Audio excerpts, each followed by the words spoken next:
I've spent the last 6 months attempting to run Minecraft on every single device I lay my eyes on. From the Nintendo DS Lite, this is outrageous, all the way to a 24-year-old iMac G3. No freaking way.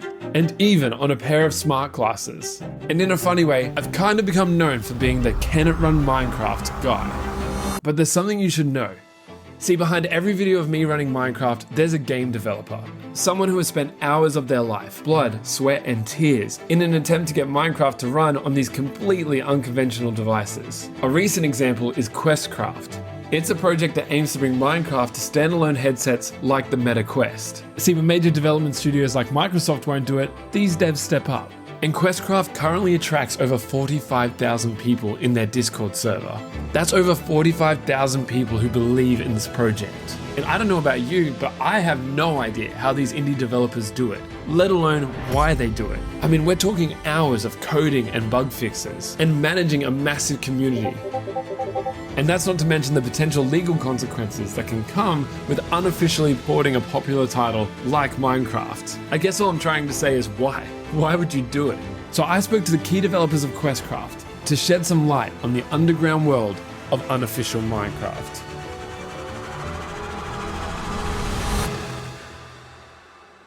See, here's the thing about porting games. It can be a little bit like the Wild West. See, porting a video game refers to the process of adapting and modifying a video game to run on a different platform or system than it was originally designed for. And of course, porting games isn't unique to Minecraft. My personal favorite is a project by James Lambert, who's building everyone's favorite puzzle game Portal for the Nintendo 64. What the heck, man? That is outrageous.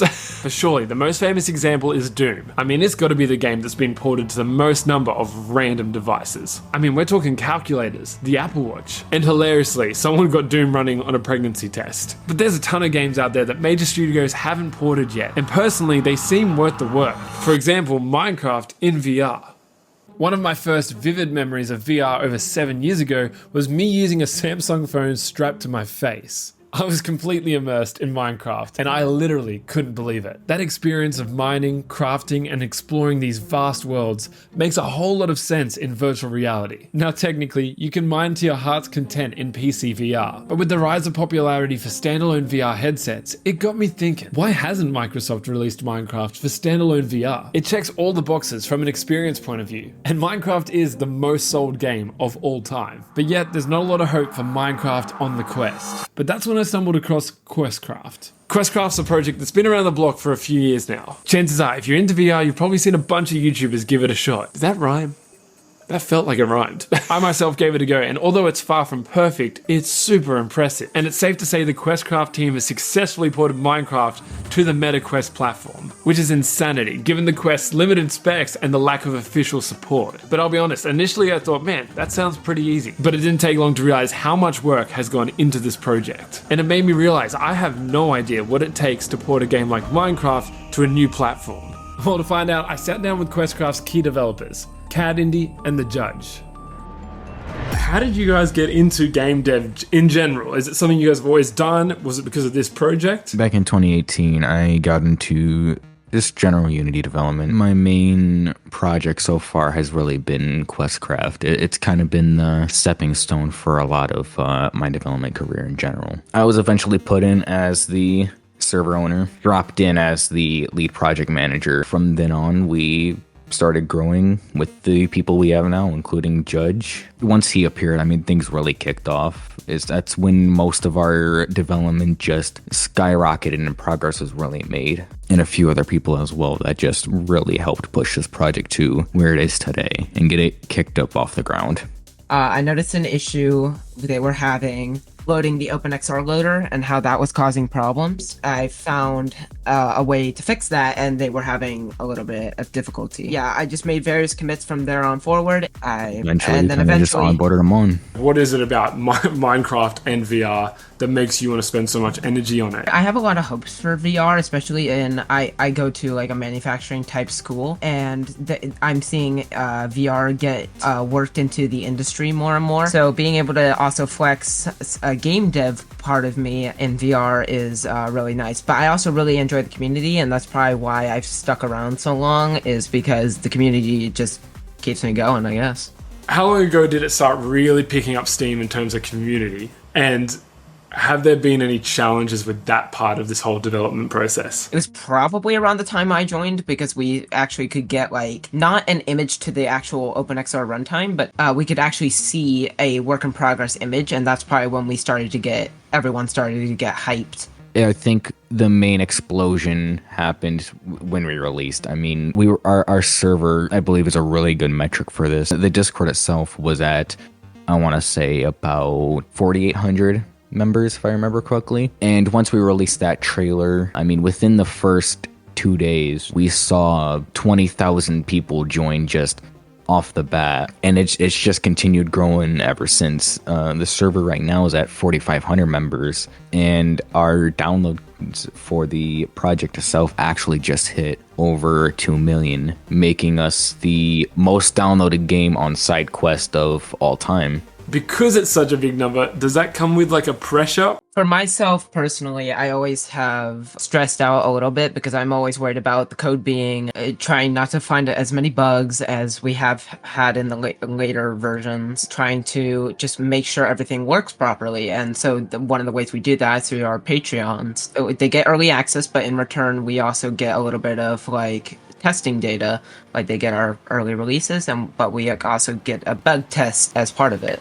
I can worry about the project, of course, in terms of whether it's perfect here or there, but I think the biggest part that kind of ties everything together is the community and whether they're satisfied with what we're presenting, but that they also understand the limitations we have to go through. We're not like most development companies or even a lot of projects where we kind of just hide behind a wall. We try to be out there and talk with our community, and whenever there's an issue, we try to be there to fix it instead of you talking to a chatbot or something, because we think that's really what not only gives us a better reputation, but also gives us a better understanding of our community and what they want and what they need. There's only two of you. It's not a full company. It's not Microsoft, right? I guess that's what I'm trying to say. We've gotten the claim many times where a lot of people will, come in this server and say, you're making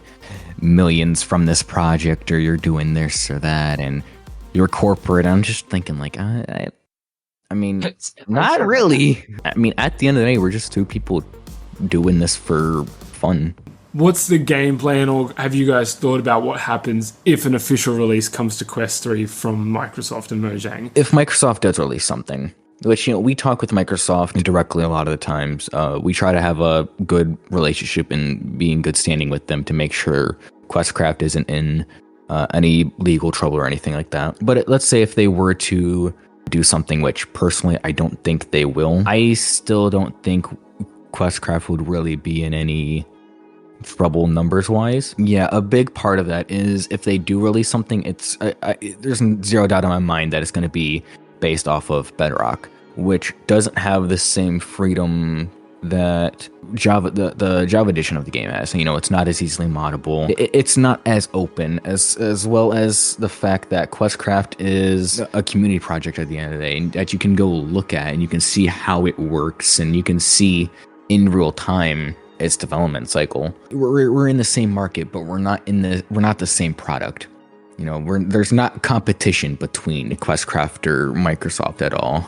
And if anything, it would honestly help us a lot more if officially released as a VR game on the Quest or Pico. It gives more people the idea that, hey, Minecraft VR exists. The idea at the end of the day that I think really drives me and Judge the most is we're making something that not only contributes to VR development, but also Minecraft, as well as just a community that wants something, and we're providing for them as best as we can.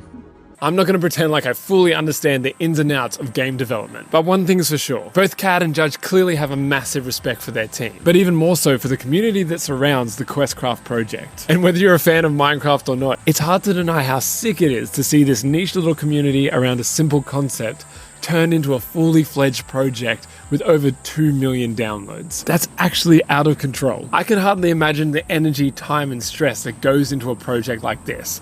And all for what? Well, of course, for the love of the game and the tech, but even more so for the love of the community and its people. So what's next for Questcraft?